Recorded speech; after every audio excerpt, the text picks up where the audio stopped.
Welcome to the Biochemistry YouTube channel. Today what we are going to see is GATE Chemistry 2012. Question number 1. In the proton decoupled NMR spectrum of N-norbornane, the number of signals obtained is 7, 3, 4, 5. First you have to see the structure of norbornane.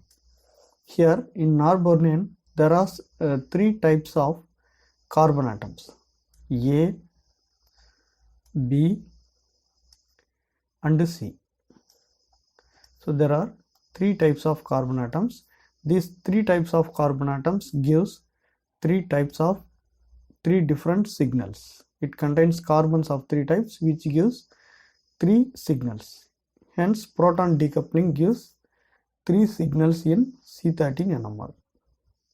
Next question. The compound was given on oxidation with the peroxide, benzoyl peroxide. What will be the product? This was the question.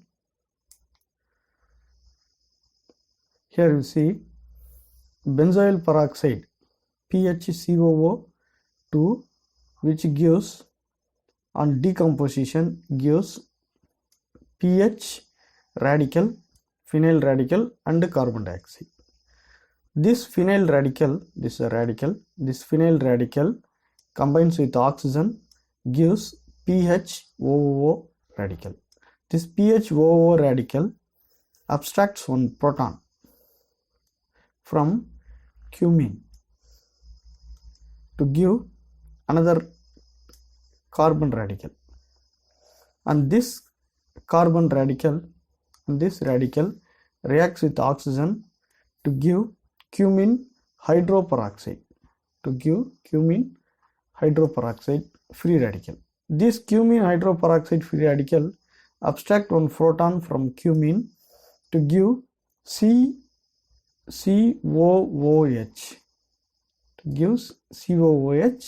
and this was the product.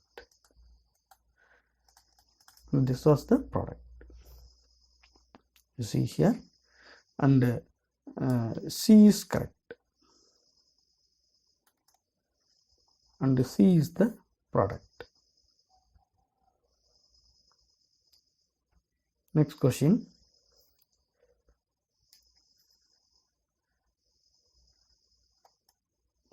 In cyclization reaction given below, most probable product formed is, this was the reactant. This on cyclization, what happens with sodium hydride?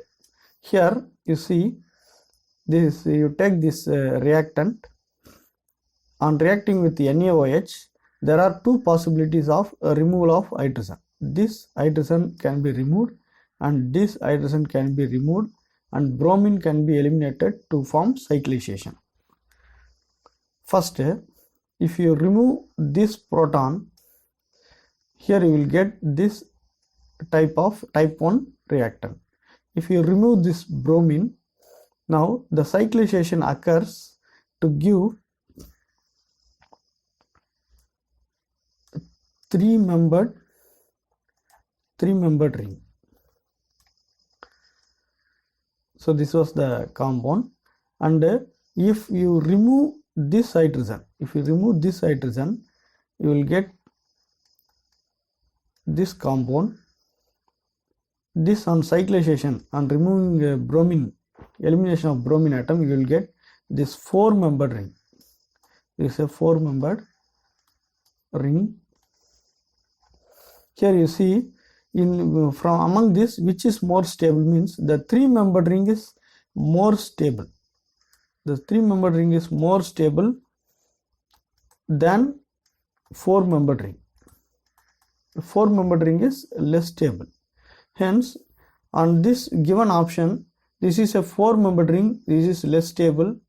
This is a four-membered ring, it's a less stable. Among this two-membered ring, C is the correct answer. We'll move to the next question. Question number 4.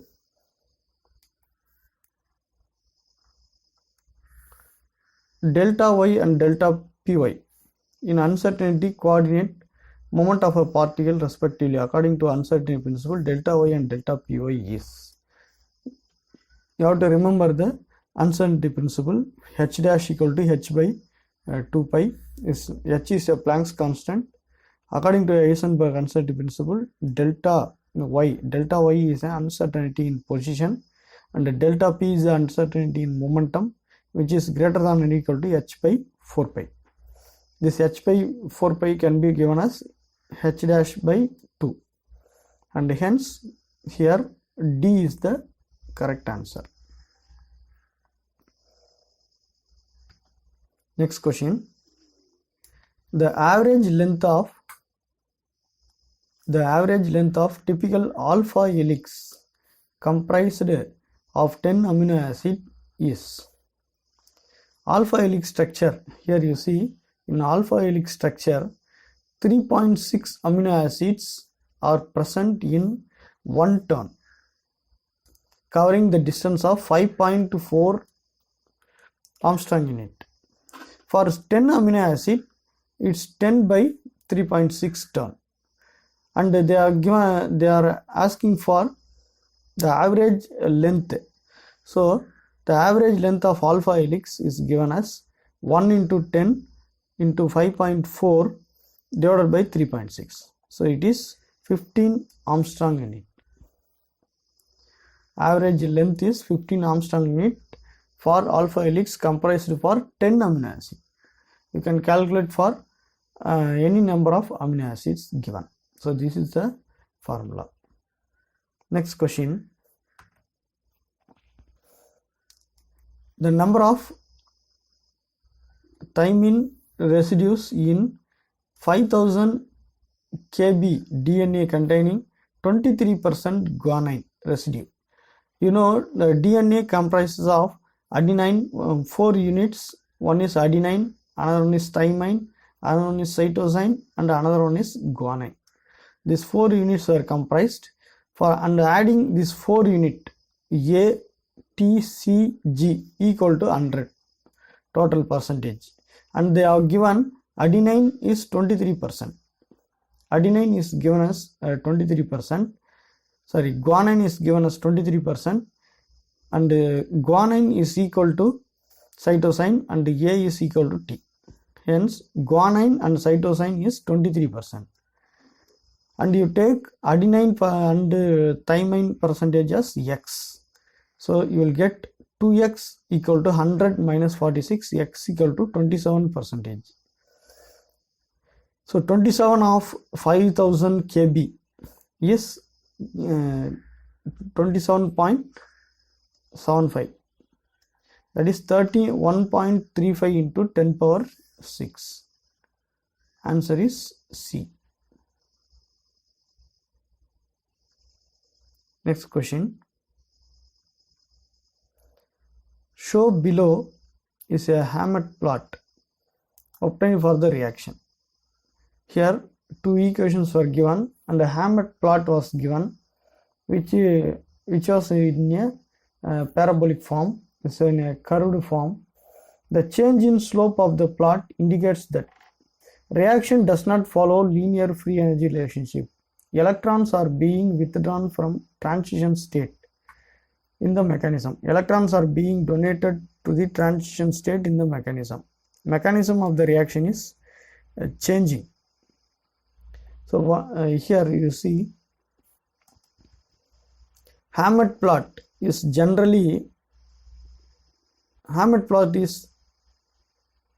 will be generally linear in either positive or negative slope.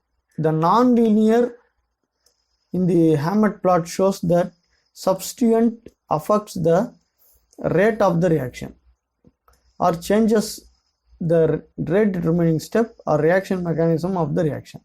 So here you see, here the line was not linear, it is curved. This shows the reaction follows the rate determining step. The step is rate determining. It shows the rate determining step. Hence, the mechanism of the reaction is changing. Answer D is correct.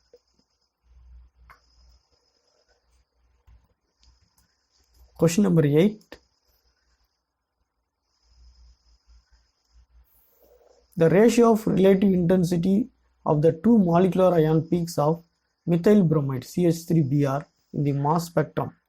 You take the mass spectrum of CH3Br. Br has two isotopes. One is Br79, another one is Br81. This Br79 percentage is 50% of 50.69%, and Br81 is 49.31%. Hence, the ratio between Br79 is to Br81 is, you see, 50.69 ratio 49.31. So what is the ratio? You see, is 1:1.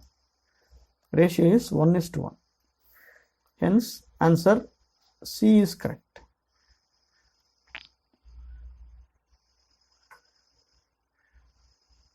Next question. Question number 9. A disaccharide that will not give Benedict's test.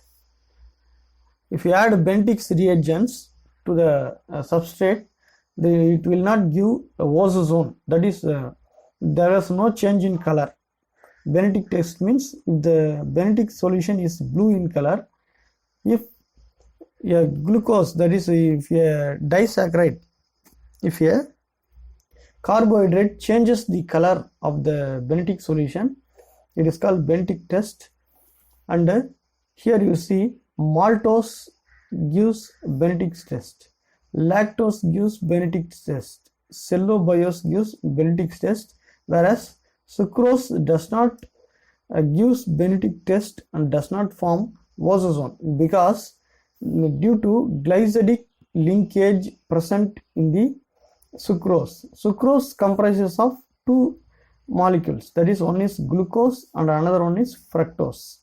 Glucose plus fructose is equal to sucrose, which is joined together with a glycosidic linkage, and this, due to this linkage, it does not give Benedict's test. So answer D is correct. You see, question number 10. Choose the allowed transition. Here you see 4 transitions were given. Among these, you have to choose the correct transition. Here, multiplicity, the electronic transition conditions, you have to know the 3 selection rules. First selection rule, the multiplicity 2s plus 1. Multiplicity should remains the same, that is delta s equal to 0. This is the first selection rule. You see, in first option, the multiplicity 2s plus 1. Here it is 1, here it is 3. The multiplicity changes. Hence, option 1 is ruled out. In option B also, the multiplicity changes. Here, this option is ruled out. But in C, the multiplicity remains same. In option D, the multiplicity remains same. Okay. Next, second selection rule, components of the total orbital momentum along internuclear axis, that is equal nuclear axis, gerade to ungerade, that is plus to plus is allowed. That is, you see here, the transition is gerade to ungerade and ungerade to gerade. That is plus to plus, minus to minus. This is allowed transition. Whereas gerade to gerade and ungerade to ungerade, that is plus to minus and minus to plus, this is not allowed. Not allowed or forbidden.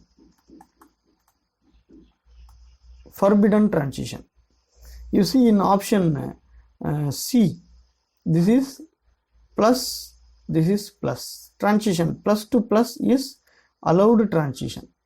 whereas here you see this is plus and this is minus. Plus to minus is forbidden transition.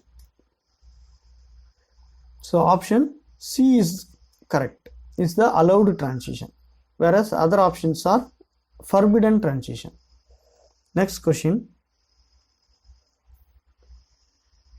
The angular part of wave function of hydrogen atom is given sin square theta cos theta e power 2 I psi. The values of azimuthal quantum number and magnetic quantum number are respectively. You take the angular part of wave function, that is YLM, which belongs to sin square theta and cos theta e I psi. Here the theta LM is nothing but 3 plus or minus 2 equal to 1 by root 2 pi e power I 2I psi.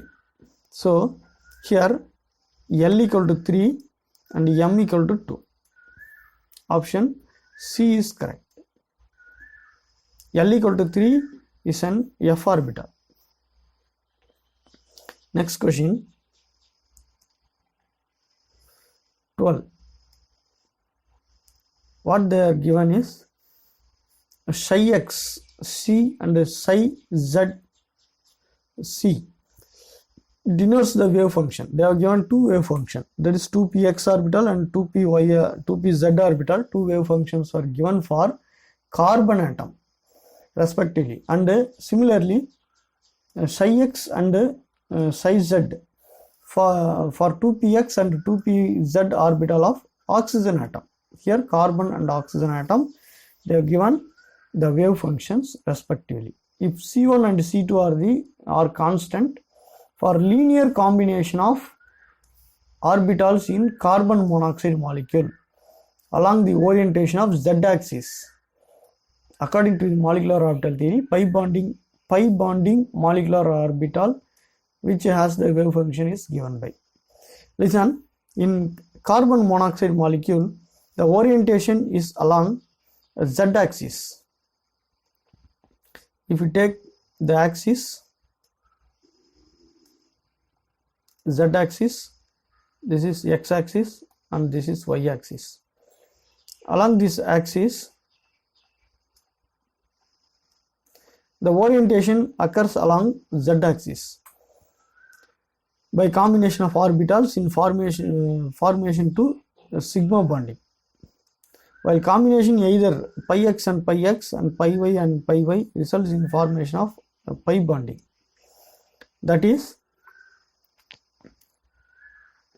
with the wave function of pi bonding molecular orbital given, they are asking for the similar orbital. So C1 psi xc, C2 psi xc.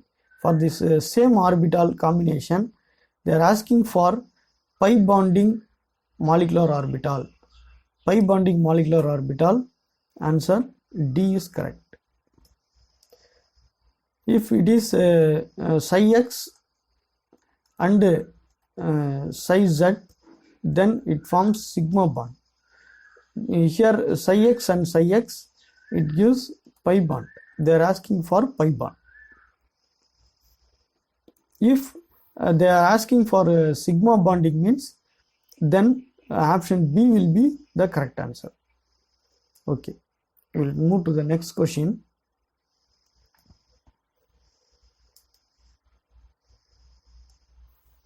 Question number 13. The bond that gives most intense band in IR spectrum of stretching vibration is. They are given four options: CH, NH, OH and SH. Here you see in IR spectrum, the polarity of the bond is directly proportional to intensity. You have to remember this one. So among the given bonds, OH is more polar than other things because due to the oxygen is more electronegative. Oxygen is more electronegative. Oxygen is more electronegative than nitrogen, carbon and sulfur. So among this, OH band will be most intense intense band than other spectrum. So option C is correct.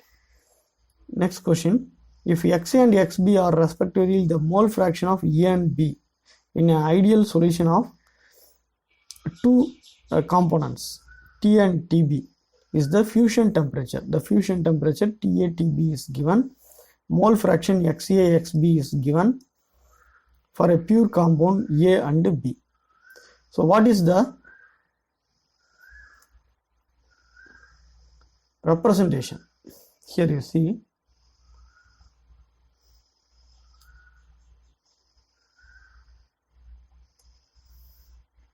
you take the chemical potential of A. It is mu A plus RT ln Xa. For A, ln Xa is given as mu A minus mu A naught for pure solution divided by RT. Ln Xa is equal to delta G fusion divided by RT. On differentiating both sides with respect to T, you will get dou ln by dou T. If you differentiate dou ln Xa by dou T equal to 1 by R d of dou G by dou T, which is equal to minus 1 by T is minus delta H fusion RT square. This is the expression. On multiplying both sides by dt and integrating, you will get Xa ln Xa. If you multiply by dt, you will get this expression minus 1 by R Ta to T delta H fusion by T square by dt square, which will give delta H fusion by R 1 by T minus 1 by Ta. Here you see in Xa plus Xb equal to 1 or Xa equal to 1 minus Xb. You put this value here, ln 1 minus Xb equal to delta H fusion by R 1 by T 1 by Ta, and this is the correct option here.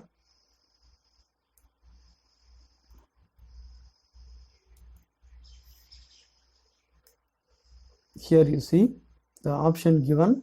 This is the correct answer. 1 minus Xb equal to if we get ln on that side, exponential delta H fusion A by R 1 by T minus 1 by Ta. And here there was given the minus sign, the same expression, but here the sign is minus, it is ruled out. Here also it is minus sign, it is also ruled out. Here what they have given, it is 1 minus Xb, but here they have given for B, delta H fusion of component B. No, it is wrong. It is a delta H fusion of A. Option B is correct. Next question. Question number 15.